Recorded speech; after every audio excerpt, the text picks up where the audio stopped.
থানবী রহমাতুল্লাহ আলাইহি বলেন, মাওলা যদি আমাকে মাফ করিয়া জাহান্নামী লোকের জুতাও বানায়া দেয় আমার জন্য খোশ নসিব। কমপক্ষে জাহান্নাম থেকে আমি মুক্তি পাইয়া গেলাম। আল্লাহ তুমি আমাদের সবাইকে মাফ করিয়া দাও। যদি বড় পীর আব্দুল কাদের জিলানী রহমাতুল্লাহ আলাইহি নিজের হাতের মধ্যে জাহান্নামের শিকার লাগার আশঙ্কা করে, থানবী রহমাতুল্লাহ আলাইহি যদি বলেন নিজেকে জুতা বানাইয়া দিল আমার জন্য খোশ নসিব। আল্লাহর কুতুব চরমে আল্লাহর কুতুব আব্বাজান রহমাতুল্লাহ আলাইহি বারবার বলতেন, বাবারে তোমাদের সবার জন্য যত দুয়ার প্রয়োজন আমার একার জন্য তার চেয়ে বেশি দুয়ার প্রয়োজন। আমি বাবা পুলসের উপরে আছি, বাবারে হুশ নাই। আবু বকর সিদ্দিক রাদিয়াল্লাহু তাআলা আনহু যিনি গোটা নবীদের পরে মর্যাদার দিকে প্রথম স্থান অধিকার করছেন, এই আবু বকর সিদ্দিক রাদিয়াল্লাহু তাআলা একদিন জঙ্গলে গিয়া দেখে একটা গাছের গোড়ায় একটা গরু বসা। তিনি গরুটার গায়ে হাত দিয়ে বলছে, গরু তুই আমার চেয়ে কতই না ভালো, তোর কোনো কিয়ামত নাই, হিসাব নাই, নিকাশ নাই, পুসরাত নাই, তোর চিন্তা নাই, ভাবনা নাই। কিন্তু আমি হয়েছি মানুষ, আমি তো মাওলার ইবাদত ঠিক মতো করতে পারলাম না। যেরকম বিজ্ঞ ডাক্তার চেহারা দেখলেই বুঝতে পারবে কোন রোগের সান রোগীর মধ্যে ঢুকছে, ঠিক কিয়ামতের ময়দানে গুনাহগারদের চেহারা ফেরেশতারা দেখলেই বুঝতে পারবে কোন রোগের কোন রোগী কোন গুনাহ করিয়া কিয়ামতের ময়দানে এই নাফরমান উঠছে। যারা বেনামাজি নামাজ পড়বে না, পড়তো না, কিয়ামতের ময়দানে তাদের চেহারা আলকাত্তার মতো কালো হয়ে যাবে। আল্লাহ তুমি মাফ করিয়া দাও, আল্লাহ তুমি ক্ষমা করিয়া দাও। যারা যাকাত আদায় করবে না তাদের পেটের মধ্যে বড় বড় সাপ হইয়া যাবে, দুই সোয়ালের মধ্যে সাপ শুধু আঘাত করতে থাকবে। আল্লাহ তুমি মাফ করিয়া দাও। যারা ঠকবাজি করবে তাদের চেহারা বান্দরের সুরাত হইয়া যাবে। আল্লাহ তুমি আমাদের সবাইকে মাফ করিয়া দাও। যারা মানুষকে ক্ষতি করবে তাদের চেহারা সাপের সুরাত হইয়া যাবে। আল্লাহ বাবারে হরে, জাহান্নামের উদ্যান হবে, মাঠ হবে, মাঠের মধ্যে কাঁটা হবে, কতেক জাহান্নামীদের পা উপরের দিকে থাকবে, চেহারার উপরে হাঁটতে থাকবে। তখন চেহারার উপরে হাঁটতে হাঁটতে হাঁটতে হাঁটতে কাঁটা যুক্ত জমিনের মধ্যে চলিয়া যাবে। কাঁটার আঘাতে আঘাতে চোখের মণি খুলিয়া খুলিয়া পড়িয়া যাবে, চোখের মধ্যে ঘাও সৃষ্টি হবে। ওই ঘাট থেকে অনার্গল পুঁজ বাড়ি হইতে থাকবে, পুঁজ পড়তে পড়তে গাল ঘাস তো চামড়া সব খুলিয়া খুলিয়া পড়িয়া যাবে। আবার ঘাড় মধ্যে পোকা পোকা কটকট কটকট করে কামড়াইতে থাকবে। বাবারে সহ্য করতে পারবি? ওই আযাব তো কেউ সহ্য করতে পারবো না। কেউ যদি বলতো আমার পাও দিলে আমি আর গুনার কাম করবো না, বাবা তোমার 100 বার পা ধরতে রাজি আছে রে বাবা। তবে মুমিন মুসলমান বলতে সবাই মনে চায় গুনার থেকে ফিরিয়া নেক আমল করিয়া মাওলার জান্নাত সবাইরই যাইতে মনে চায়। গুনাহ নিয়া মাওলার জাহান্নামে কাউরে কিন্তু যাইতে মনে চায় না। কিন্তু কেনই বা আমরা নেক আমল করতে পারি না, কেনই বা গুনার কাম ছাড়তে পারি না? এর মূল কারণ হলো আপনার এবং আমার পিছনে নফস এবং শয়তান লাগিয়া রইছে। এই নফস এবং শয়তানকে ফেরার জন্য যে কোনো একজন হক্কানি আল্লাহর ওলির হাতে হাত দিতে হবে রে বাবা। খবরদার, বর্তমান জমানায় পীর মুরিদেমে ভেজাল, শিরক, বিদআত, হিংসা, হাসাদে ব্যবসা বাণিজ্যে পরিণত হয়ে গেছে। সমস্ত আল্লাহর একমত যেই পীরের 5 জন মুরিদের মধ্যে কম পক্ষে 3 জনকে দেখবেন আলহামদুলিল্লাহ সুন্নাত মুআফিক আমল আখলাক মজবুত হয়ে যাইতে আছে, গুনার কাম ছাড়তে আছে, নেকের আমল ধরতে আছে, কলব নরম হইয়া চোখে পানি আসতে আছে। বৃক্ষতর নাম কি, ফলে পরিচয়? আমি চরমনায় বুঝি না, চরমনার দাওয়াত প্রশংসা প্রচার প্রসার করার জন্য আসি না রে বাবা। চরমোনায় যাওয়ার তোমার কোনো দরকার নাই, কোনো দরকার নাই, কোনো দরকার নাই। তুমি যার কাছে গিয়া পারো গুনার কাম সারো, নেকের আমল ধরো, কলব নরম করিয়া চোখে পানি নিয়া মাওলার কবরে যাইও। যেরকম দুনিয়ার ঘরে আগুন লাগলে পানি ছাড়া নিভানো যায় না, ঠিক তো দ্রুপ তোমার এবং আমার গুনার দ্বারা যে জাহান্নামের আগুন জ্বলিয়া রইছে, চোখের পানিও ছাড়া কিন্তু জাহান্নামের আগুন নিভানো সম্ভব না। কাজীব আমার জন্য দোয়া চাই, আমিও দোয়া করি। সবাই সবার প্রাণ খুলিয়া দোয়া করো, যেন কিয়ামতের ময়দানে গলাগলি বাঁধিয়া মনে একসাথে জান্নাত যাওয়ার তৌফিক দিয়া দেয়। আল্লাহুম্মা আমিন, আল্লাহুম্মা আমিন। আমার পর্দার মা বোনেরা, দুই হাত তুলিয়া মাওলার ধামে কান্দো। অমুক গ্রামে এক ব্যক্তি আছে আলেম, তুমি তার কাছে যাও। রওনা করছে, প্রথমত কারবার শেষ, মারা গেছে, জিন্দা নেই। জাহান্নামের ফেরেশতারা আসছে রুহু নেওয়ার জন্য, জান্নাতের ফেরেশতারা আসছে রুহু নেওয়ার জন্য। ঝগড়া কি হয়েছে ভাই? জাহান্নামের ফেরেশতারা বলতেছে তওবা করার জন্য রওনা করছে, তওবা করতে পারেনি, কাজে রুহু আমাদের। জান্নাতের ফেরেশতারা বলছে ভাই তওবা করতে রওনা তো করছে, কাজে আমাদেরকে দিয়ে দাও রুহু। না ভাই তওবা করে নাই তো। আপসের মধ্যে ঝগড়া, বলে ঝগড়া দরকার নাই, ফয়সালাকারী মাওলা তো আছে, আমরা তার কাছে যাই, সে ফয়সালা দিবে। এবার আল্লাহর কাছে গেলেন, যাওয়ার পর আল্লাহ পাক ডাইরেক্ট কিছু বললেন না, জান্নাতি না জাহান্নামী এই কথা বললেন না। বললেন দেখো ওই ব্যক্তি যেখানে মারা গেছে সেখান থেকে নিজের বাড়ি কতটুকু, আলেমের বাড়ি কতটুকু, একটু মাপজোপ দাও। মাপজোপ যদি নিজের বাড়ি কাছে হয় তাহলে তওবার থেকে দূরে, আর যদি আলেমের বাড়ি কাছে হয় তাহলে তওবার নিকটে। যদি তওবার নিকটে হয়ে যায় তা তওবার হুকুম, রুহু জান্নাতি ফেরেশতাদের। আর যদি তওবার থেকে দূরে হয় তাহলে তওবার হুকুম আসে নাই, বিনা তওবার হুকুম, রুহু জাহান্নামী ফেরেশতাদের। নবী আলাইহিস সালাতু ওয়াস সালাম ফরমান, ফিলহাল ঘটনা তো এইভাবেই ছিল, ওই ব্যক্তি যেখানে মারা গেছে সেখান থেকে নিজের বাড়ি কাছে, আলেমের বাড়ি দূরে। কিন্তু আল্লাহ পাক জমিনকে হুকুম করেন, জমিন আলেমের বাড়ির দিকে নিকটে হয়ে যাও, ওর নিজের বাড়ি দূরে হয়ে যাও। জমিন তাই করছে, ফেরেশতারা মাপ দিস, দেখে আলেমের বাড়ি নিকট, ফয়সালা অনুযায়ী জান্নাত। কিসা বললাম নাকি? এটা বুখারী রওয়ায়াত, বুখারী শরীফের মধ্যে রওয়ায়াত আসছে, কিসা কাহিনী না। এই হাদিসের মধ্যে বহুত কিছু বুঝার আছে, বহুত কিছু বুঝার আছে, অনেক কিছু জানার আছে, অনেক কিছু গবেষণার আছে এই হাদিসের মধ্যে। এক তো ওই ব্যক্তি কখন মারা যাবে আল্লাহ পাক জানতেন কি জানতেন না? তওবা করতে পারবে কি পারবে না আল্লাহ পাক জানতেন কি জানতেন না? সবই জানতেন না। আচ্ছা, হেদায়েতের মালিক কে? তা আল্লাহ পাক ওই ব্যক্তিকে ডাইরেক্ট হেদায়েত দিয়ে দিতেন, আলেমের দিকে পাঠাইলেন কেন? মাসালা কঠিন, কঠিন মাসালা। আলেমের বাড়ির দিকে যাওয়া লাগবে কেন? আল্লাহ পাক তো ডাইরেক্ট হেদায়েত দিয়ে দিতে পারতেন, নে হেদায়েত নিয়ে যা। যেইভাবে আল্লাহ পাক নবী রসুলদেরকে হেদায়েত দিয়া থাকেন, নবী ও রসুলরা তো কাউর কাছে যান না হেদায়েত নেওয়ার জন্য, ডাইরেক্ট আল্লাহ পাক হেদায়েত দিয়া দেন। এইভাবে তো ওই ব্যক্তিকে আল্লাহ পাক ডাইরেক্ট হেদায়েত দিতে পারতেন, পারতেন না তা না, কিন্তু করলেন না কেন? কেন করলেন না? যারা মনে করেন উলামায়ে কেরামের কাছে যাওয়ার প্রয়োজন নাই,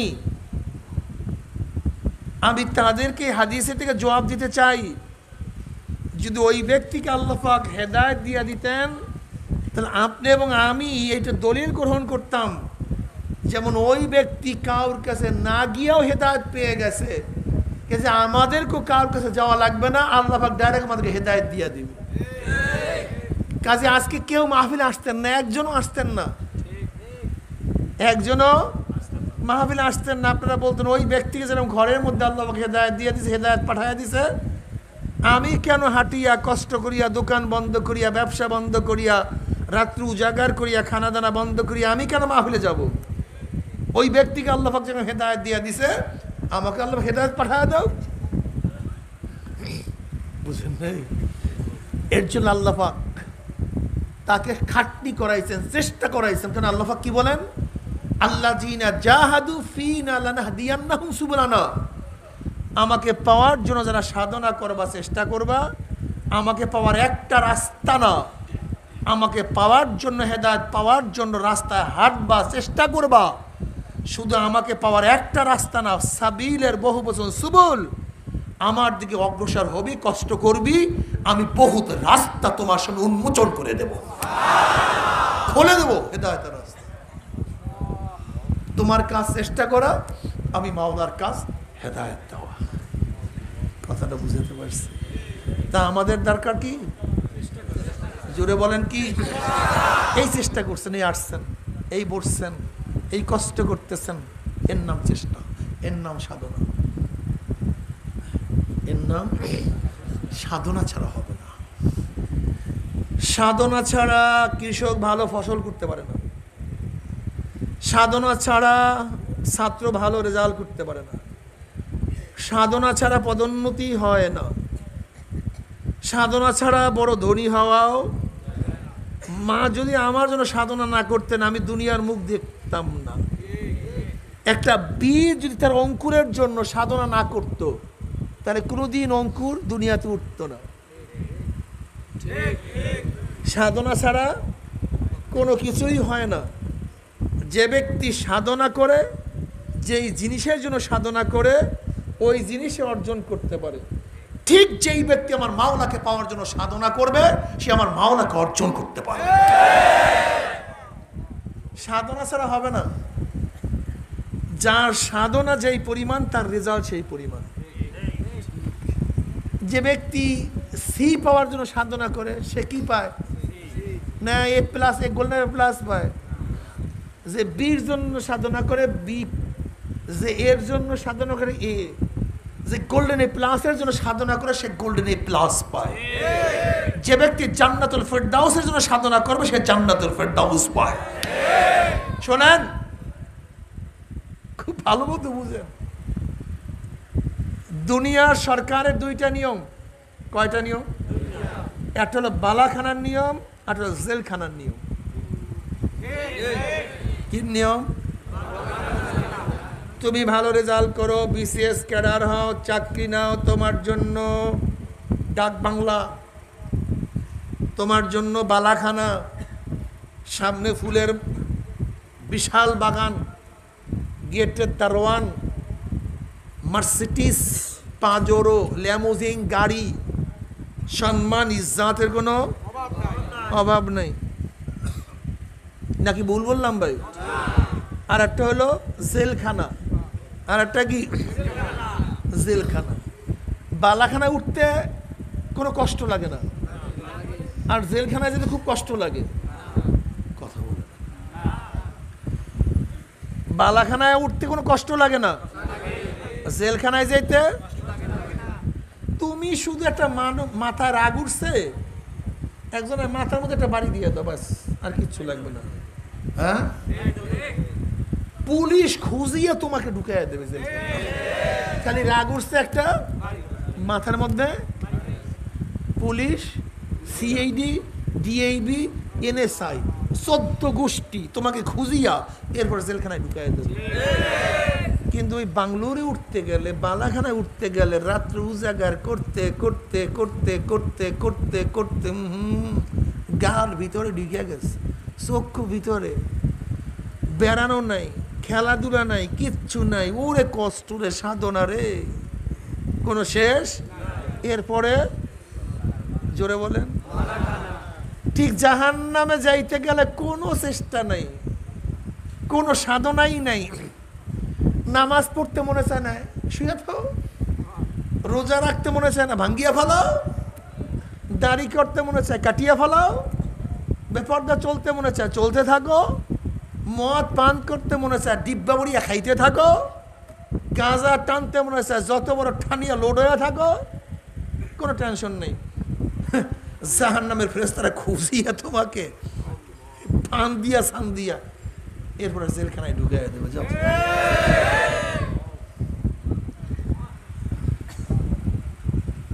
দারুণ এক হাদিস আমার এই সপক্ষে। আল্লাহ পাক রব্বুল আলামিন জিবরাইলকে বললেন, যাও জিবরাইল দেখো তো আমার জান্নাতখানা কেমন, একটু খুঁজে দেখে আসো তো। আল্লামা জাকারিয়া সাহেব রাহমাতুল্লাহ আলাইহি ফাজাইল আমলের মধ্যে হাদিসখানা নিয়ে আসছে, মজার হাদিস। বলে দেখো তো আমার জান্নাতখানা কেমন। ফেরেশতা জিবরাইল এক এক পাংখার বাড়িতে 500 বছর রাস্তা সফর করতে পারে। ধাম মারাত্মক। এরকম ভাবে 500 বছর পর্যন্ত সফর করিয়া জান্নাত দেখিয়া শেষ করতে পারে নাই। এবার রিপোর্ট, কিরে জিবরাইল কেমন দেখলি জান্নাত? খুলে মাওলা এত সুন্দর জান্নাত বানাইছো, তোমার বান্দাদের যদি কানের মধ্যে কোন রকমের জান্নাতের আওয়াজ ঢুকে জীবন যাবে, কিন্তু জান্নাতে না আসিয়া ছাড়বে না। বোঝেন নেই? হ্যাঁ, যদি আজকে ঘোষণা দেয়া হয়, যদি ঘোষণা দেয়া হয় যে নদীর উপরে সাঁতরে গেলেই তাকে 1000 কোটি টাকা দেওয়া হবে। কত হাজার না, ধরেন 10,000 কোটি টাকা দেওয়া হবে, 1 লক্ষ কোটি টাকা দেওয়া হবে এই নদীর উপর যাইতে পারলে। কি বুঝেন টুঝেন কি? বুড়া গুড়া মুরুব্বি ঠ্যাং বাঙ্গা, হ্যাঁ কি হয়ে যাবে? কত হাজার কোটি? 10,000, 1 লক্ষ কোটি, বাংলাদেশের 5-এর সম পরিমাণ। বুড়া গুড়া যা আছে মরি আর বাঁচি কোন রকমের যদি লাগিয়েই যায়, ঠিক না? তা জান্নাতের তো একটা ইটের দামও না আমি 1 লক্ষ কোটি টাকা। তা তো জান্নাতের একটা ইটের, একটা গাছের পাতার দামও তো না জান্নাতের। জান্নাত কি জিনিস? যা কেউ কোনোদিন দেখে নাই, কানে শুনে নাই, অন্তর অনুভব করে নাই, তার নাম জান্নাত।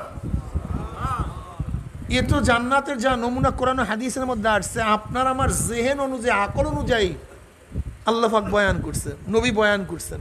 কিন্তু আল্লাহ নবী কি বলছেন? জান্নাত কেউ কোনোদিন চোখেও দেখে নাই, কানেও শুনে নাই, অন্তরে অনুভবও করে, তার নাম জান্নাত। তো এই জান্নাত যদি কাউকে সামান্য একটু নামাজ, একটু রোজা, একটু পর্দা, সামান্য কিছু হুকুম, যা কোনো হুকুমের মধ্যেই পড়ে না, যা কোনো হুকুমের মধ্যেই, এর বিনিময় যদি আল্লাহ পাক দুনিয়ার চেয়ে 10 গুণ বড় একটা ছোট জান্নাত যাকে দিবে, যাকে ছোট জান্নাত, সেই জান্নাতটা দুনিয়ার চেয়ে 10 গুণ। এই সামান্য একটু ইবাদত করার কারণে এই জান্নাতে না আসিয়া কেউ পারে নাকি, ছাড়ে নাকি? তাহলে আল্লাহ তুমি এমন জান্নাত বানাইছো, তোমার বন্দারা যদি কানের মধ্যে কোনো রকমের জান্নাতের আওয়াজ পায়, জীবন যেতে পারে, জান্নাতে না আসিয়া কেউ ছাড়বে না, সবাই জান্নাতে চলে আসবে। এবার বলতে যা তো আমার জাহান্নামটা দেখে আসতো। এরকমভাবে 500 বছর পর্যন্ত সফর করতে করতে জাহান্নাম দেখিয়া শেষ করতে পারেনি। বলে আল্লাহ এটা বানাইছো কেন? এই জাহান্নাম বানাইছো কেন? এত কষ্ট, এত আযাব, এত মারাত্মক অবস্থা, যদি তোমার বন্দাদের কোন রকমের কানের মধ্যে জাহান্নামের আওয়াজ ঢুকে জীবন যাবে, কিন্তু জাহান্নামে তো কেউ ঢুকবেই না, না খালি থাকবে। এটা বানাইছো কেন? সম্পূর্ণ খালি থাকবে। এবার আল্লাহ পাক বলতেন, যা তো জিবরাইল আমার জান্নাত এবং জাহান্নাম উভয় ঘুরে দেখে আস।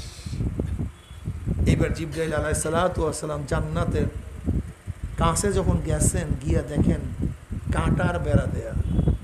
কাঁটা, কিসের বেড়া? কাঁটার বাগান, কাঁটার বেড়া। এবার জিবরাইলের মনটা খারাপ হয়ে গেছে। আর জাহান্নামের চারপাশে এত সুন্দর ফুলের বাগান, এত আকর্ষণীয়, কেউ যদি কোনো রকমে সেই বাগানে যায় তাহলে সেখান থেকে সহজে কেউ বের হতে পারে না। এবার জিবরাইল মনটা খারাপ হয়ে গেছে, আসি রিপোর্ট পেশ করতেছে, মাওলা আমার তো ভয় লাগতেছে। বলে কি? তোমার বন্দারা যখন জান্নাতে ঢুকতে যাবে ওই কাঁটার আঘাত খেয়ে আবার সরিয়া না আস, ভয় লাগতেছে। আর জাহান্নামের চারুপাশে তুমি যেইভাবে ফুলের বাগান করছো, আমার ভয় লাগতেছে ফুল তুলতে তুলতে আবার জাহান্নামে পড়িয়া না যায়, ভয় লাগতেছে। কি বুঝলেন? জান্নাতে ঢুকতে গেলে একটু কষ্ট, একটু কষ্ট। ভালো রেজাল্ট করতে গেলে একটু, ভালো ফসল করতে গেলে একটু, পদোন্নতি করতে গেলে একটু, ভালো পাক করতে গেলে একটু, ধনী হইতে গেলে একটু ভালো ব্যবসায়ী হইতে গেলে একটু কষ্ট করা ছাড়া ভালো বিল্ডিং করা যায় না, ভালো গাড়ি কেনা যায় না। ঠিক জান্নাতে ঢোকার জন্য একটু কষ্ট সাধনা না করলেও জান্নাতে যাওয়া যায় না। কেমন? ফজরের সময় প্রচণ্ড শীত, গোসল ফরজ, গরম পানির কোনো ব্যবস্থা নাই, কনকনে শীত। ওইদিকে মুয়াজ্জিন হাইয়া আলাস সালাহ হাইয়া আলাল ফালাহ, আসো নামাজের দিকে আসো, আস-সালাতু খায়রুম মিনান নাওম। গরম পানির ব্যবস্থা নাই, অথচ ল্যাপও ছাড়তে মনে চায় না। এই মুহূর্তে ল্যাপ সারিয়া ফজরের নামাজে হাজির হইয়া যাও, আমার মাওলাকে সেজদা করো, জান্নাতের কাজ করো, কাটা ফোড়ো। কাটা কি ফোড়ো? কাটা। জোহরের সময় পুরা বেচা বিক্রি, পুরা বেচা বিক্রি।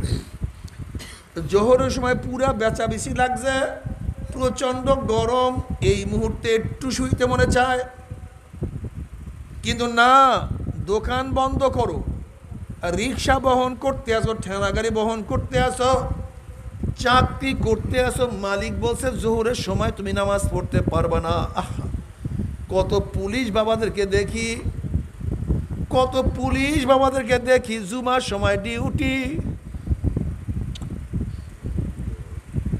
নামাজে যাইতে পারে না, চাকরি চলিয়ে যায়, চাকরির জন্য জুমার নামাজ শেষ, চাকরির জন্য জোহরের নামাজ শেষ। এই সময় দুনিয়ার ধান্দা বাদ দিয়া, ব্যবসা বন্ধ করিয়া, চাকরি কবর লাথি মারিয়া নামাজে হাজির হইয়া যাও, জান্নাতের কাজ করো, কাটা ফোড়ো। বন্ধুরা আসলে সময় খেলায় মত্ত হয়ে গেছে, বাড়ি আসতেছে বলের ঘুম ঘুম। কি ছোটবেলা মাঠের মধ্যে যখন খেলার বলের বাড়ি আসতো, তখন ছেলেদের মধ্যে ভিন্ন আমেজ সৃষ্টি হয়ে যায়, মারাত্মক অবস্থা। অথচ তুমি মসজিদে ঢুকিয়া গেছো, না আমি খেলতে যাব না, বন্ধুদের খেলাধুলা বাদ দিয়া আসরের নামাজ পড়ো, মাওলাকে সেজদা করো, জান্নাতের কাজ করো, কাটা ফোড়ো। মাগরিবের নামাজ পড়ো, জান্নাতের কাজ করো, কাটা ফোড়ো। ইশারের আগে নামাজ না পড়িয়া ঘুমায়ও না, জান্নাতের কাজ করো, কাটা ফোড়ো। এই যে রমজান মাসে রোজা আসতেছে, 34 মাসের দিন, প্রচণ্ড রৌদ্র, গরমে কলিজা শুকায়া যাইতে আছে, পানির মধ্যে ডুব দিছো, উপরে পানি, নিচে পানি, মুখের মধ্যেও পানি, কেউ নাই দেখার মতো, একমাত্র দেখে আমার মাওলা। প্রচণ্ড পানির চাহিদা, এই সময় রোজা ভাঙ্গিও না, কলিজা শুকায়া যায়, জিব্রা বের হয়ে যায়। এত সাধনা করিয়া, কষ্ট করিয়া রোজা রাখো, জান্নাতের কাজ করো, কাটা ফোড়ো, নিজের অর্থ খরচ করিয়া হজে যাও, জান্নাতের কাজ করো, কাটা ফোড়ো। দাড়ি রাখো, স্ত্রী চলিয়া গেছে, স্ত্রী বন্ধু টিটকারি করে, ওস্তাদ দাড়ি দরিয়া টিটকারি ফাইজলামি করে, রাজাকার আলবদর বলিয়া কত গালি দেয়, এমনকি চাকরিও দিতে চায় না। দাড়ি রাখো, জান্নাতের কাজ করো, কাটা ফোড়ো, টুপি মাথায় দিয়ে রাস্তায় বের হও, সাথীরা টুপি উঠাইয়া থুক মারে যে মৌলবীরাই, এই মৌলবীদের মাথার মধ্যে টুপির মধ্যে শয়তান থাকে, কিন্তু তাদের টিটকারি সহ্য করো, মাথার মধ্যে টুপি পরো, জান্নাতের কাজ করো, কাটা ফোড়ো। প্যান্ট শার্ট পরিও না, লম্বা জামা পরো, জান্নাতের কাজ করো, কাটা পরো। পিয়ন ঘুষ খাইয়া ঢাকায় বাড়ি করছে, গুলশানি বাড়ি করছে, তুমি এত বড় অফিসার হইয়াও ঠিক মতো স্ত্রীর কথাও মানতে পারো না, ছেলেদের আবদারও রক্ষা করতে পারো না, সাইকেলে চলতে হয়। জান্নাতের কাজ করো, কাটা পরো, পর্দা করো, জান্নাতের কাজ করো, কাটা পরো। 2 নাম্বার মাল 1 নাম্বার বলিয়া বেচিও না, কিন্তু পাশের দোকানদার 1 নাম্বার মাল না 2 নাম্বার মালকে 1 নাম্বার বলিয়া বিক্রি করিয়া বিশাল ধনী হয়ে গেছে। জান্নাতের কাজ করো, কাটা পরো। দুনিয়ার আওয়ামী লীগ বিএনপি জাতীয় পার্টি করিয়া নেতাগিরি করো, মানুষের জুলুম করো, অত্যাচার করো, টেন্ডারবাজি করো, চুরি ডাকাতি করিয়া বড় ধনী হইয়া যাও। কিন্তু না, আমার মধ্যে এত গুণ হওয়া সত্ত্বেও না, আমি দুনিয়ার ওই সমস্ত শয়তানদের দল করব না, আমি ইসলামের বাহিরে যাব না। জান্নাতের কাজ করো, কাটা পড়ো।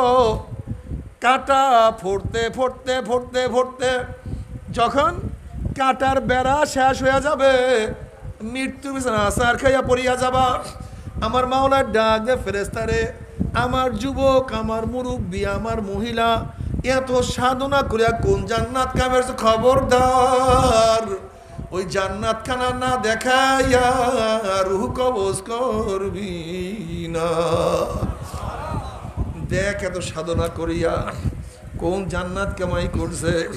আল্লাহর কসম করিয়া বলিয়া থুয়া গেলাম, আল্লাহ পাকের মুমিন বান্দা বান্দি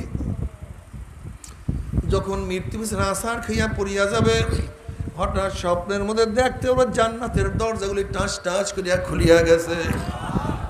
জান্নাতের হুর গেলমানরা জাওয়াহিরের মালা নিয়ে দাঁড়ায় রইছে। এই যে এই মাত্র এই গত সফরে গেলাম, চরমনের এক মুজাহিদ, বহুত আগের মুজাহিদ, অনেক আমলি একজন পুলিশ মুজাহিদ ছিল। আমার মনে হয় ওনার মাধ্যমে হাজার হাজার হাজার হাজার মানুষ দিন পাইছে, চরমনার মুজাহিদ হয়ে গেছে।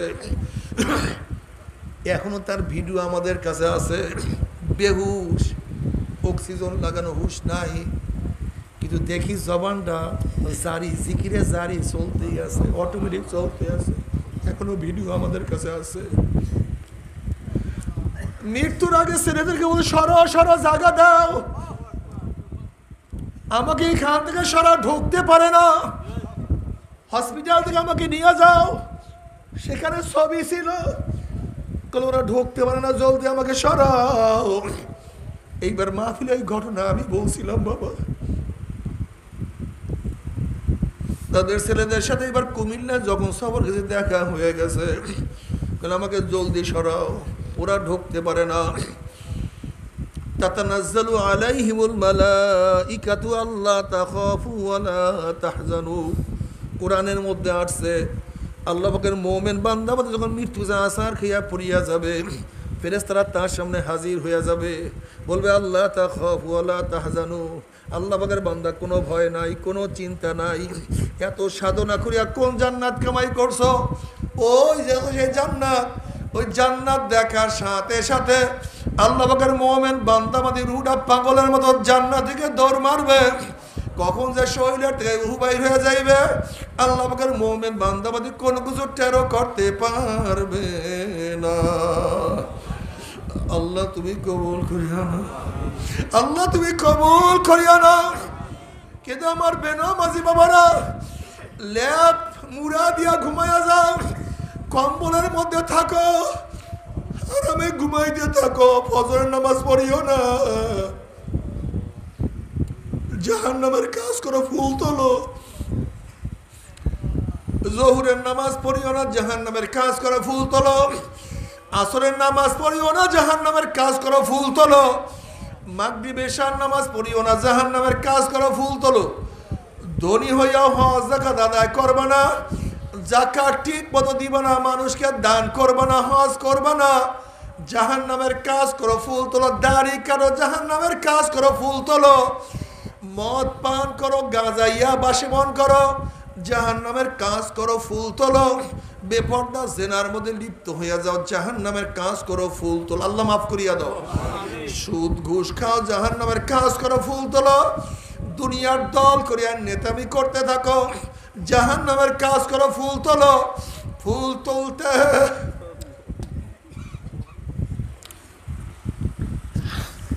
ফুল তুলতে তুলতে যখন বাগানের বেড়া শেষ হইয়া যাবে, মৃত্যু বেচারা আসার খাইয়া পড়িয়া যাবে, আল্লাহ পাক ডাক দিয়া বলবে, ফেরেশতারে এই নাফরমান নামাজ রোজা সারিয়া বেপরদা জিনার মধ্যে লিপ্ত হইয়া গুনাহ করিয়া কোন জাহান্নাম কায়েমে করছে, খবরদার ওই জাহান্নাম খানার না দেখাইয়া রুহটাকে কবজ করিস না।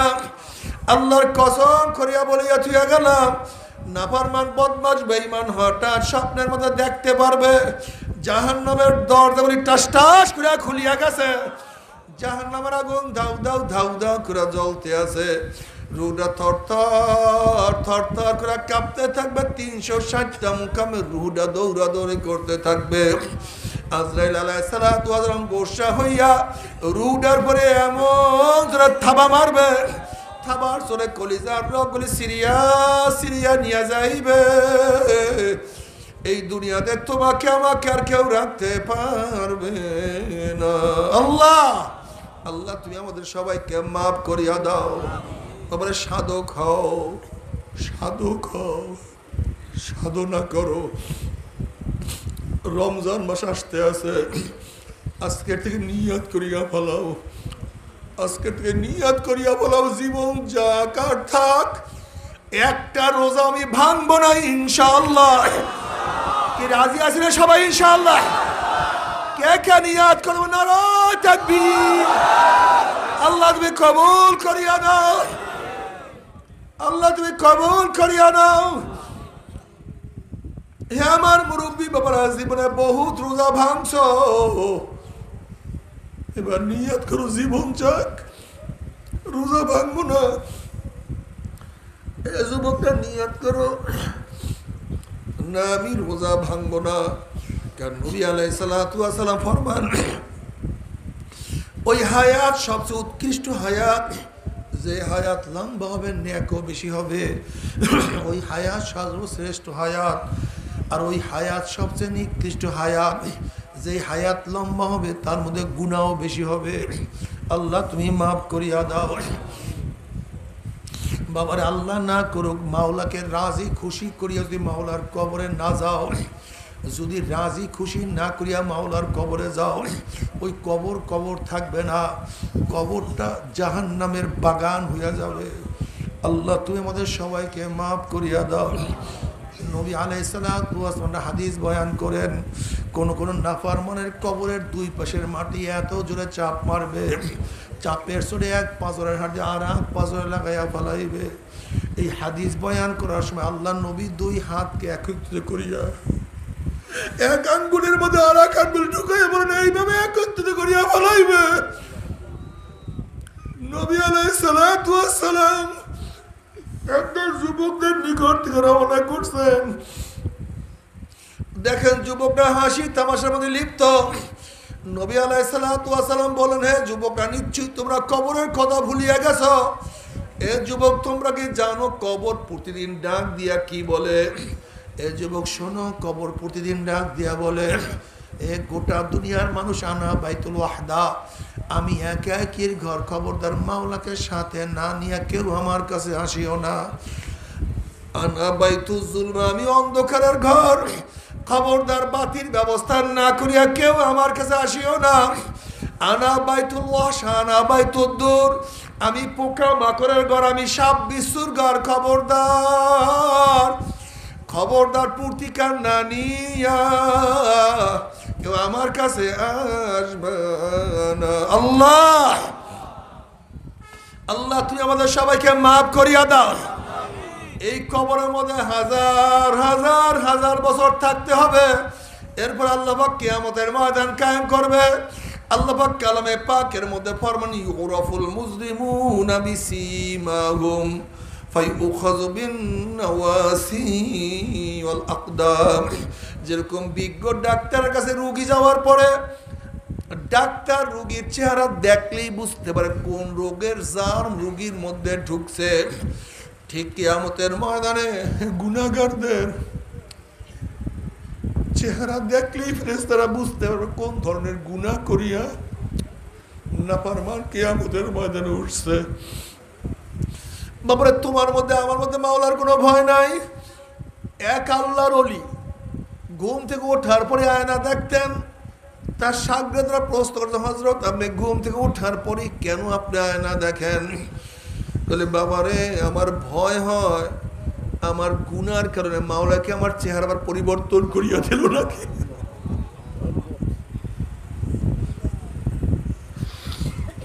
আমার গুনার কারণে আমার চেহারাকে মাওলা বিকৃত করিয়া দিল নাকি, এর জন্য আমি ঘুম থেকে উঠি আয়না দেখি। আব্দুল কাদের জিলানী রহমাতুল্লাহ আলাইহি কাবা শরীফের সাথে মাথাটা টাকার বলে, মাওলা রে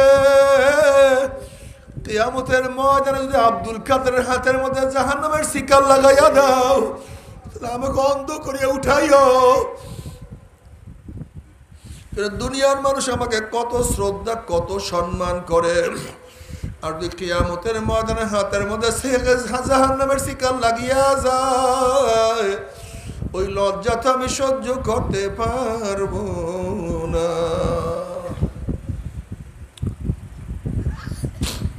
থানবী রহমাতুল্লাহ আলাইহি বলেন, মাওলা যদি আমাকে মাফ করিয়া জাহান্নামী লোকের জুতাও বানায়া দেয় আমার জন্য খুশনসিব, কমপক্ষে জাহান্নাম থেকে আমি মুক্তি পাইয়া গেলাম। আল্লাহ তুমি আমাদের সবাইকে মাফ করিয়া দাও। যদি বড় পীর আব্দুল কাদের জিলানী রহমাতুল্লাহ আলাইহি নিজের হাতের মধ্যে জাহান্নামের শিকল লাগার আশঙ্কা করে, থানবী রহমাতুল্লাহ আলাইহি যদি বলেন নিজেকে জুতা বানাইয়া দিল আমার জন্য খুশনসিব। আল্লাহর কুতুব চরমে আল্লাহর কুতুব আব্বাজান রহমাতুল্লাহ আলাইহি বারবার বলতেন, বাবারে তোমাদের সবার জন্য যত দুয়ার প্রয়োজন আমার একার জন্য তার চেয়ে বেশি দুয়ার প্রয়োজন। আমি বাবা পুলসের উপরে আছি, বাবারে হুশ নাই।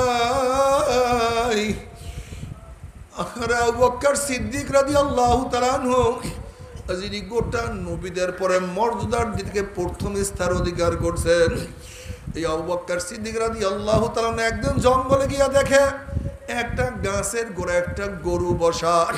তিনি গরুটার গায়ে হাত দিয়ে বলছে, গরু তুই আমার চেয়ে কতই না ভালো, তোর কোনো কিয়ামত নাই, হিসাব নাই, নিকাশ নাই, পুসরাত নাই, তোর চিন্তা নাই, ভাবনা নাই। কিন্তু আমি হইছি মানুষ, আমি তো মাওলার ইবাদত ঠিক মতো করতে পারলাম না। যেরকম বিজ্ঞ ডাক্তার চেহারা দেখলেই বুঝতে পারবে কোন রোগের সান রোগীর মধ্যে ঢুকছে, ঠিক কিয়ামতের ময়দানে গুনাহগারদের চেহারা ফেরেশতারা দেখলেই বুঝতে পারবে কোন রোগের কোন রোগী কোন গুনাহ করিয়া কিয়ামতের ময়দানে এই নাফরমান উঠছে। যারা বেনামাজি নামাজ পড়বে না, পড়তো না, কিয়ামতের ময়দানে তাদের চেহারা আলকাত্তার মতো কালো হইয়া যাবে। আল্লাহ তুমি মাফ করিয়া দাও, আল্লাহ তুমি ক্ষমা করিয়া দাও। যারা যাকাত আদায় করবে না তাদের পেটের মধ্যে বড় বড় সাপ হইয়া যাবে, দুই সোয়ালের মধ্যে সাপ শুধু আঘাত করতে থাকবে। আল্লাহ তুমি মাফ করিয়া দাও। যারা ঠকবাজি করবে তাদের চেহারা বান্দরের সুরাত হইয়া যাবে। আল্লাহ তুমি আমাদের সবাইকে মাফ করিয়া দাও।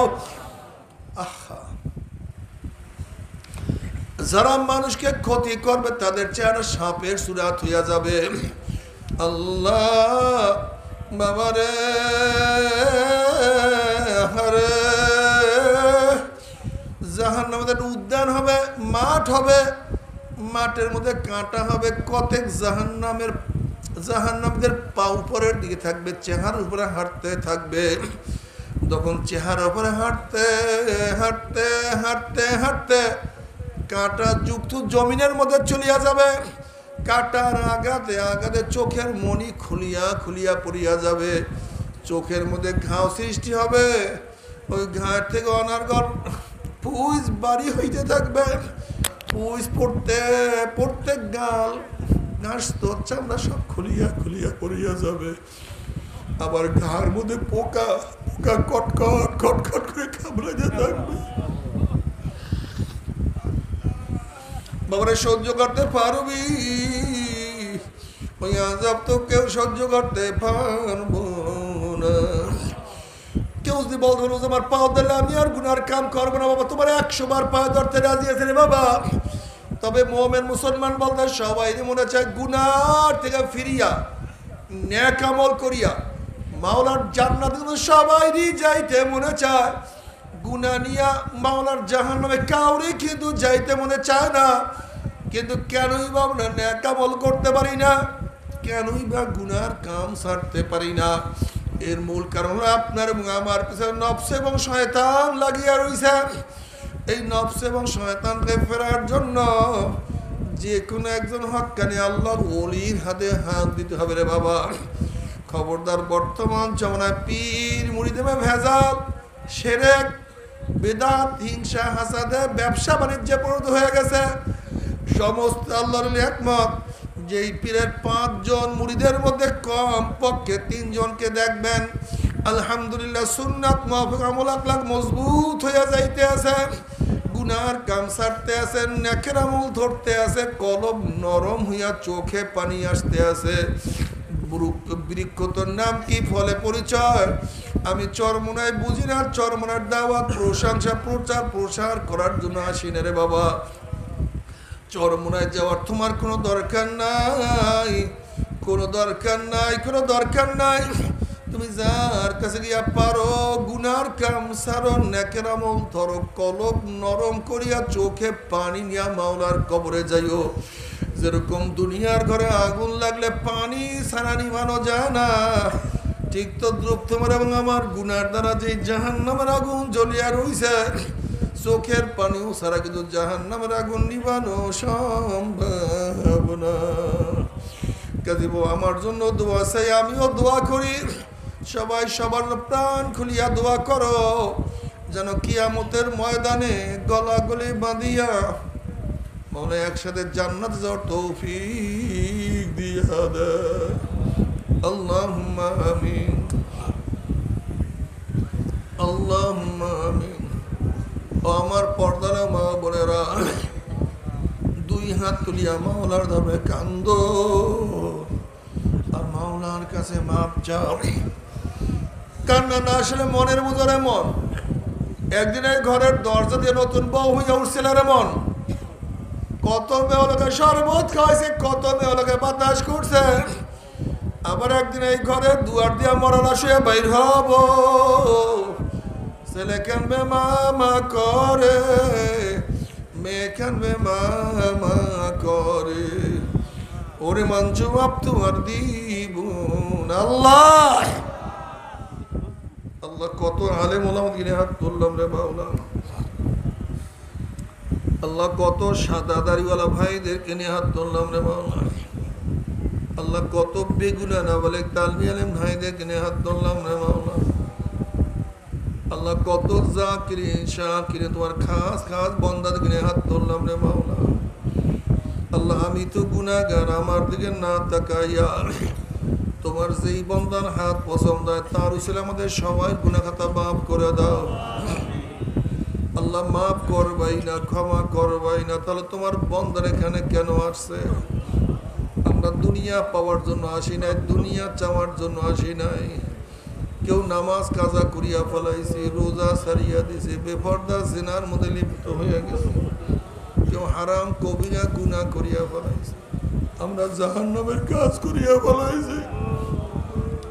আল্লাহ জাহান্নামের খাতার থেকে আমাদের নামটা কাটিয়া দাও। আল্লাহ জান্নাতুল ফেরদাউসের মধ্যে আমাদের নামটা উঠায়া না। আল্লাহ আমার যুবক বাবা থেকে কবুল করিয়া না। আল্লাহ আমার মুরব্বী বাবা থেকে কবুল করিয়া না। আল্লাহ আমার মা বন্ধুরা কবুল করিয়া না। আল্লাহ আমরা যারা হাত তুললাম জানি না কার মা নাই, বাবা নাই, স্ত্রী নাই, সন্তান নাই, দাদা নাই, দাদু নাই, নানা নাই, নানু নাই।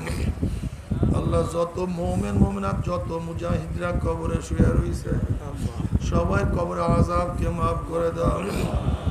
ইয়া আল্লাহ খাস করে আমাদের শায়েখ ও মুর্শিদের কবরকে জান্নাতের বাগিচা বানায়া দাও। মা দাদা সহ তামাম দুনিয়ার মাশায়েখদের মাকামকে জান্নাতের মধ্যে বুলন্দ করে দাও। আমাদের আওলাদকে তুমি তোমার খাস গোলাম বানিয়ে কবুল করে নাও। এই আমদ পর্যন্ত নসরের সবাইকে তোমার ওলি হিসাবে কবুল করে নাও। রব্বি